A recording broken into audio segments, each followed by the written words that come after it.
Hello, Darren Matthews here with UC Santa Cruz. I want to talk with you a little bit about negotiation.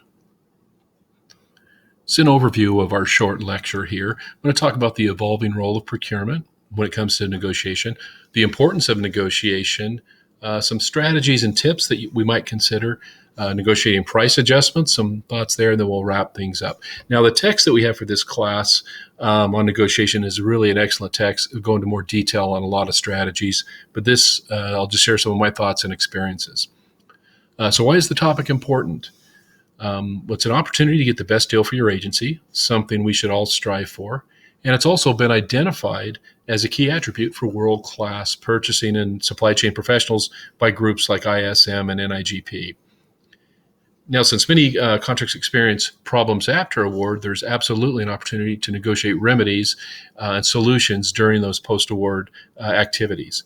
Contractors and consultants that we work with, they're good negotiators most of the time, and they're expecting to have to negotiate to get their contract. In fact, I've had many tell me they were a little surprised when an agency didn't want to negotiate more.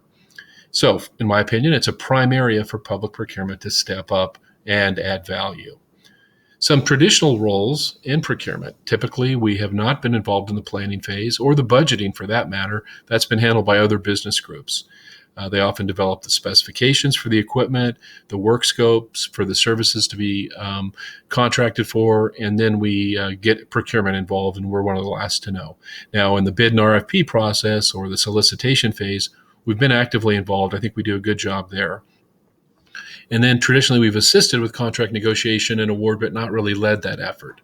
And then the contract's handed off to our using department. So what I see the role of procurement today is a key member of the acquisition team, a strategic player for your organization. And according to the data that we see out there, the vast majority of senior leaders are committed to increasing strategic procurement. So it seems to me that there's opportunities out there. In recent years, countless opportunities have surfaced for procurement to add value and be seen as a valued profession. Some emerging roles for procurement. This is from Joseph Cavanato from ISM. A leadership role, seeking new opportunities and driving them. Also a managerial role, managing both systems and relationships or people.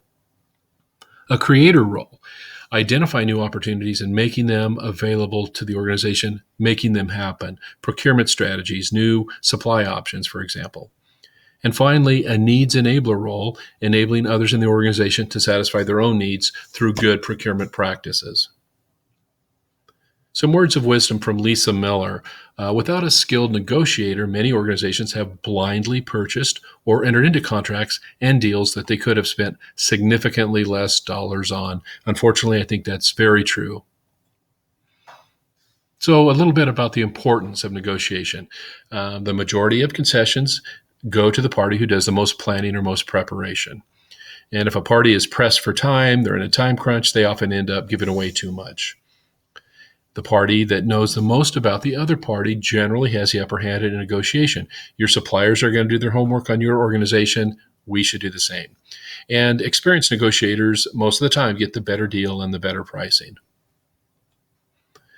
Okay, again, talk quickly about three negotiation types: distributive, integrative, and collaborative. First of all, distributive negotiations. This is really kind of a fixed pie approach. There's only so much to go around, so it's limited to what's available. My goal is to get as much as I can for my side. But this usually isn't a good long-term relationship, or it doesn't really make for a strategic long-term partnership. Integrated negotiations, we're going to join separate parts into a whole. The needs of both parties are going to be integrated, and the approach implies cooperation between the parties as well as a high degree of trust needs to be present. Collaborative negotiations separate the people from the problems, separate positions from interest, and create options for mutual gain. What middle ground can we get to that both parties can gain from?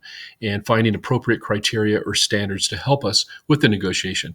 This is from the book Getting to Yes by Fisher and Ury, another publication I would suggest if you're interested in negotiation.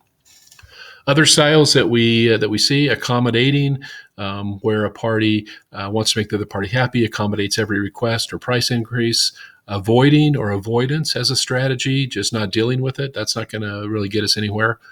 Competing negotiation, maybe competing one supplier against another in a best and final. And compromising, we're conceding certain areas, but both parties are doing this to reach a middle ground.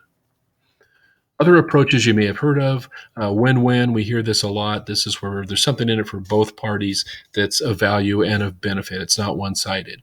The good cop, bad cop. One party, one person on the side of the table plays against the other one. They're the good guy. They can make the deal for you. The other is the bad cop. I've seen this work successfully. Bad faith, we want to avoid. We want to negotiate in good faith. Bad faith, an example would be being untruthful to the other party. And I think in public procurement, I don't consider that to be ethical. So let's avoid that. Stonewalling is just making the other party wait and wait until they finally give up. Again, I don't know very much stonewalling is a very successful strategy, but those are approaches to negotiation. Okay, here we see Abraham Lincoln and his words of wisdom. I think they applied in negotiation. I destroy my enemy by making them a friend. Some tips I would offer in negotiation: using silence to our advantage. Sometimes the other party will come up with something or a concession if someone sits in silence. Don't be hesitant to call for a caucus. Maybe your team needs a timeout to discuss things privately. You can use facts and statistics to support your position. Make sure the data is good. Make sure that it's accurate. Cite standard practices within an industry when it makes sense. And also be careful of a decision that sets a precedent. Don't think you're going to agree to on one contract a certain position on indemnification, because the next time this party or another supplier, they're going to want that same thing. Okay, some more tips. Whenever agreement is reached, be the one to put the agreement in writing. It allows you to interpret to your advantage. Be fair about it, but it will be slightly to your advantage. It allows you to tie up any loose ends on pending items that we've negotiated, and it's a fundamental advantage to drafting your own contract. Negotiating price adjustments. Firm fixed pricing for a set period is pretty common in the public sector, maybe an initial contract term of 1 or 2 years. Be knowledgeable of allowable price adjustments and when those can be adjusted. Can it only be after year 1 or year 2, for example? And also require justification for all price increases, documentation. Don't be afraid to push back. As I mentioned before, those suppliers expect that. Limit or tie adjustments to a price index if it makes sense for your contract, or if it's in the contract, a CPI or a producer price index. And also realize that some commodities can experience price decreases. So if it's a volatile commodity and the price is going down, let's make sure and take advantage of that. Okay, some parting tips here. Procurement needs to be at the negotiation table. Being actively involved throughout the acquisition process is key, I think, for procurement and supply chain. Negotiation skills, they're not just something used in the private sector. We definitely need them on the public side. So adequately prepare for your negotiations, put in the time, realize there are opportunities to negotiate throughout the acquisition process. And finally, somebody has to get the best deal in town. Why shouldn't it be you? Okay, that's it for our short lecture on negotiation. There's my contact information. Please send me an email if you have any questions or comments. Thanks, and have a great week.